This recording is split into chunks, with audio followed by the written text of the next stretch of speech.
Have you ever worked nonstop all week and still felt like you've gotten nothing meaningful done? Your calendar was full, your to-do list keeps growing, and at the end of the week, you're left wondering, what did I actually accomplish? This is one of the most common challenges that I see leaders and the humanitarian and development sector face. And over time, it's not just frustrating. It drains your motivation, your confidence, and the sense of impact. But what I see is that when we are constantly busy, but not intentional, we stay stuck reacting instead of leading. So here's the shift that I want you to make. The problem that we focus on is not how do I do more? The problem is, how do I use my time better? And that's what we're going to talk about today. My name is Tori, and I'm the host of the Modern Humanitarian and Development Leader podcast, and I've helped hundreds of NGO leaders increase their productivity, not by working longer hours, but by changing how you use your time. In fact, the approach I'm going to share with you today has helped leaders free up to 4 or more hours per week.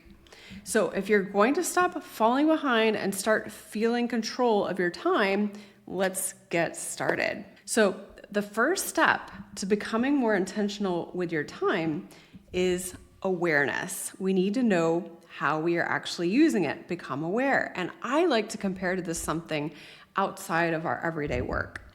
Imagine that you go to a nutritionist or a dietitian because you want to improve your eating habits. And one of the first things that they'll ask you to do is to keep a food diary. That is, you write down everything that you eat throughout the day, because often you're not fully aware of your habits. Maybe you grab a snack at a colleague's desk, or you take a quick bite of something and you're not even aware of, without even thinking about it.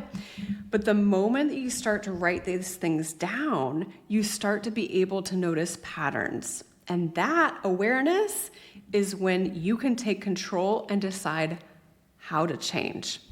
And the same applies to how you use your time. So here's the exercise I want you to try. It's called a time diary, and this is what I do with leaders who take my course, Becoming the Modern Humanitarian and Development Leader. One of the first things we do is the time diary, because I want them to take control of their time before they can start becoming better leaders. So I want you to pick a typical day in your week, not a day where you have like an extraordinary meeting or you're in a conference, a typical day, and set a timer for every hour.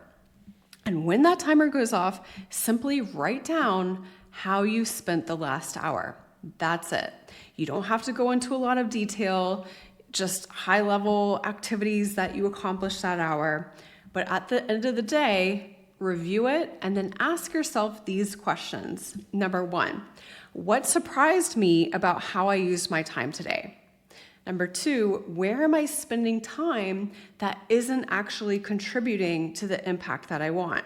And number 3, how can I make a small shift starting even today so that I can use my time better starting tomorrow?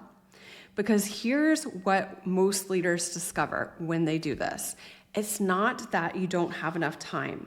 It's that your time is being used in ways that don't align with what actually matters. And if we take how you use your time and amplify it every day over a year, it's going to lead you in a certain direction. So is it going to lead you in the direction of lots of emails answered, or more impact at the community level or with your team? It's up to you. And so this is where the real shift starts. Not through drastic changes, but through these small, intentional ones. There's always a better way we can use our time. Delegating a meeting that you don't need to attend, for example. Reducing time spent in email. Creating a space for more strategic thinking. These small shifts might seem insignificant, but over time, they compound into hours that are gained back every week. Another benefit to this exercise that most people don't expect. You start to see that you're actually getting more done than you thought. And especially as you make these small changes over time and you're able to do this exercise maybe once a week or once a month even, and see how your time is shifting more and more toward those impactful tasks that you want to get done. And that builds a sense of progress and control, which is something that many leaders feel that they've lost. So now, if you want to take this one step further, here's a simple addition. Before each hour begins, ask yourself, what would make this next hour even more impactful? How can I use this next hour to make an even greater impact than I am now?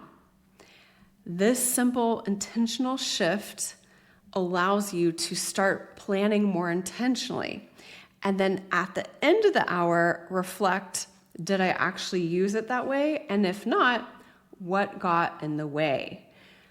Was it something urgent? Was it a distraction? Was it overcoming or overestimating what you could do?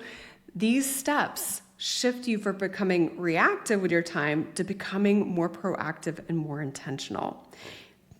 But there's one more important piece that we haven't talked about yet, because awareness alone isn't enough. If you're not clear on what actually matters, and that is what is important, then you're not going to know how to prioritize your time. A time diary is not going to be able to help you. You'll just become more aware of all the things you have to do. So the real question is, how do you decide what is worth your time? And that comes back to having a clear vision of the leader you want to be and the impact you want to make. Because without that clarity, it's like being in the middle of an ocean, guessing which direction to go to shore. But when you have a leadership vision, it becomes your compass. It helps you decide what to focus on, what to delegate, and what to let go of. So here's what I want you to do. Try the time diary for just one day this week, not perfectly, but just be honest with yourself and notice what shifts. And then if you want to take this a step further and get clear on what your time should actually be spent on to make the impact you want within a year or 3 years from now, go listen to the episode in the show notes, because that's where you move from managing your time to leading with intention. All right, until next time, keep evolving. Bye for now.